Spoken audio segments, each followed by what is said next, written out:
Bienvenue dans la famille de Dieu.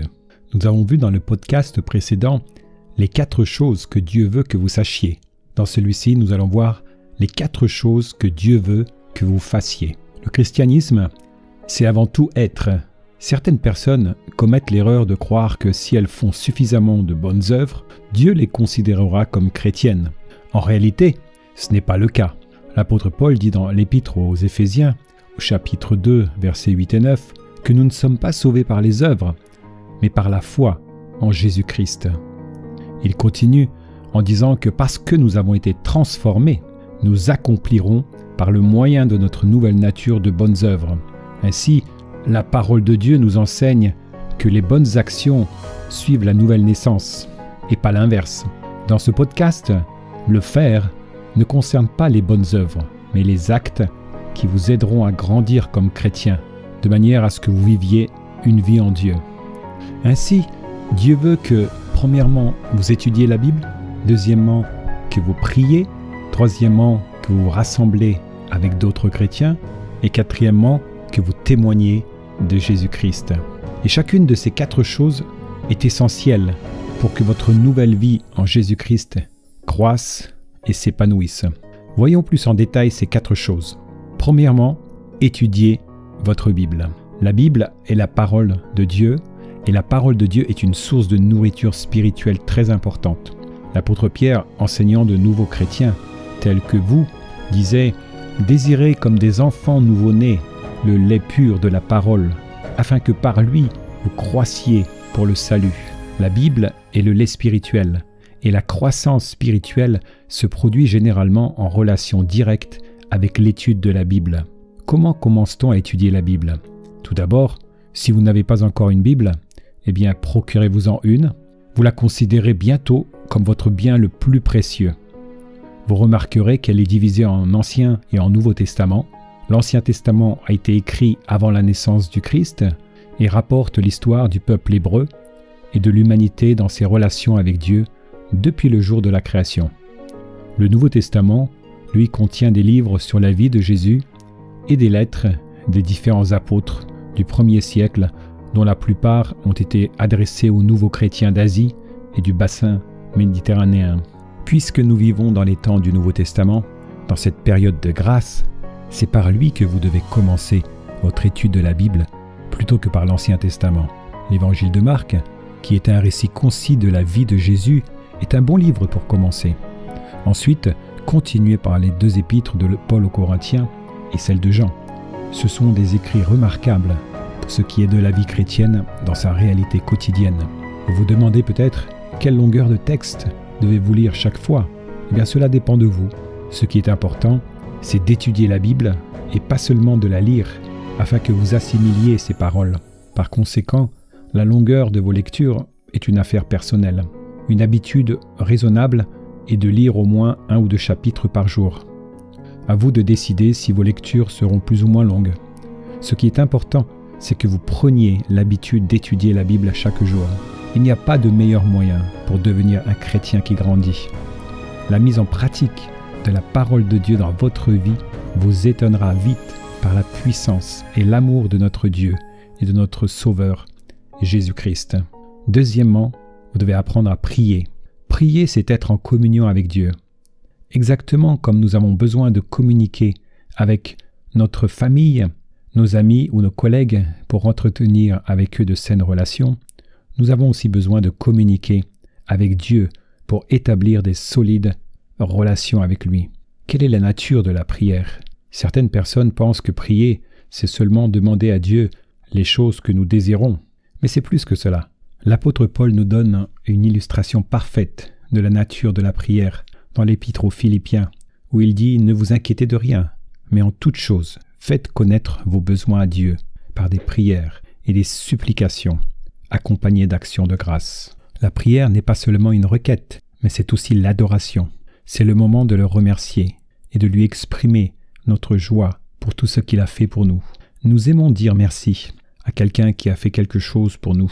De même, quand nous remercions Dieu pour ses bénédictions, l'acte de remerciement libère un flot de joie dans nos cœurs. Et de même que nous aimons entendre quelqu'un nous dire merci, de même Dieu apprécie que ses enfants le remercient et le louent. Essayez dès maintenant. Prenez le temps de remercier Dieu de vous avoir sauvé du péché par Jésus. Vous éprouverez une joie qui est propre à la vie chrétienne. Il y a aussi une force dans la prière. Jacques, chapitre 5, verset 16, nous dit « La prière du juste a une grande efficacité ». À chacune de ces pages, la Bible nous retrace l'histoire de grandes réalisations d'hommes qui, dans la prière, ont fait confiance à Dieu. Votre vie peut raconter la même histoire. Alors devez-vous prier souvent? L'apôtre Paul dit simplement « Priez sans cesse ». En d'autres termes, c'est votre privilège de parler à Dieu, n'importe quand et n'importe où. Il n'est pas nécessaire d'être dans une église ni dans une situation grave pour prier, mais il est préférable non seulement de communiquer avec Dieu tout au long de la journée, mais aussi de mettre à part chaque jour un moment entièrement consacré à la prière. Ainsi, prenez l'habitude de parler à Dieu. Priez pour vos besoins personnels et aussi pour ceux des autres. Priez Dieu pour sa bonté, pour son amour et pour sa miséricorde. La prière est nécessaire, même dans la vie du chrétien le plus adulte. Elle est donc nécessaire dans la vôtre. Lorsque vous aurez expérimenté l'exaucement de vos prières, vous grandirez pour Jésus-Christ à l'image d'une personne forte et dynamique. Troisièmement, rassemblez-vous avec d'autres chrétiens. Vous aurez besoin de la communion et de l'encouragement d'autres chrétiens au cours de votre croissance en Christ. Et le lien normal de ce rassemblement entre chrétiens sera votre Église et le groupe de prière auquel vous aurez à cœur de participer fidèlement. En effet, l'Épître aux Hébreux nous dit de veiller les uns sur les autres pour nous encourager à la charité et aux bonnes œuvres. N'abandonnons pas notre assemblée, comme c'est la coutume de quelques-uns, mais exhortons-nous réciproquement. Hébreux chapitre 10, versets 24 et 25. Vous pourrez ainsi grandir dans la connaissance de la parole de Dieu, partager le repas du Seigneur et être enseigné sur les conditions d'une marche toujours plus intime avec Jésus-Christ.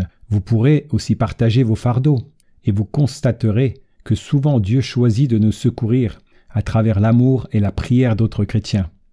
Participez donc à la vie de votre Église et assurez-vous d'y être soutenu par des frères qui vivent la même expérience de la conduite de Dieu dans leur vie. Si vous appartenez à aucune Église et que vous ne connaissiez pas de groupe de prière, demandez à Dieu de vous diriger dans ce choix et soyez sûr qu'il le fera. Quatrièmement, témoignez de Jésus-Christ. Être un témoin de Jésus-Christ signifie simplement dire aux autres ce que Jésus a fait pour vous. Dans l'évangile de Jean, nous rencontrons un homme nommé André que Jésus appela à être un de ses 12 apôtres. La première chose qu'André fit après avoir reçu l'appel de Jésus fut d'aller dire à son frère Simon-Pierre qu'il avait trouvé le Messie que les Juifs attendaient. Pierre devint aussi un apôtre de Jésus. Un témoin est quelqu'un qui atteste ou donne des preuves de ce qu'il a vu ou expérimenté.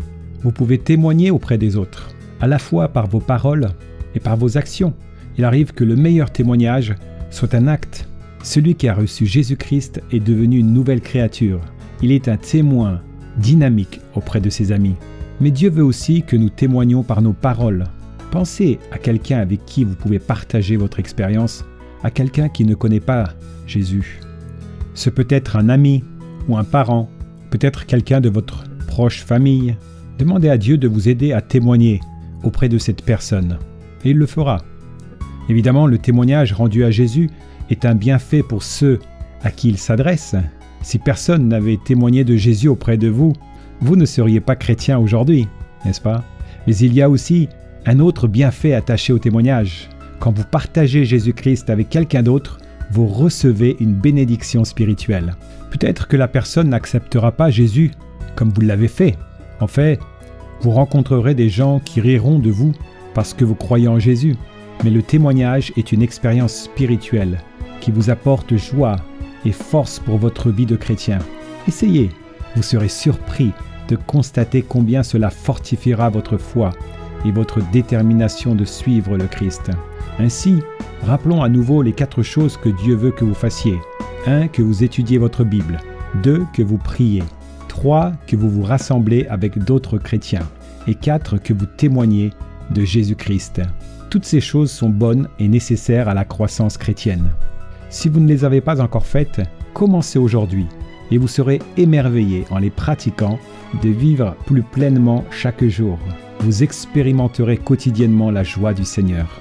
Nous verrons dans le prochain podcast de la série Bienvenue dans la famille de Dieu les 4 choses que Dieu veut que vous possédiez. Alors à très vite et que Dieu vous comble de sa joie en appliquant ces principes.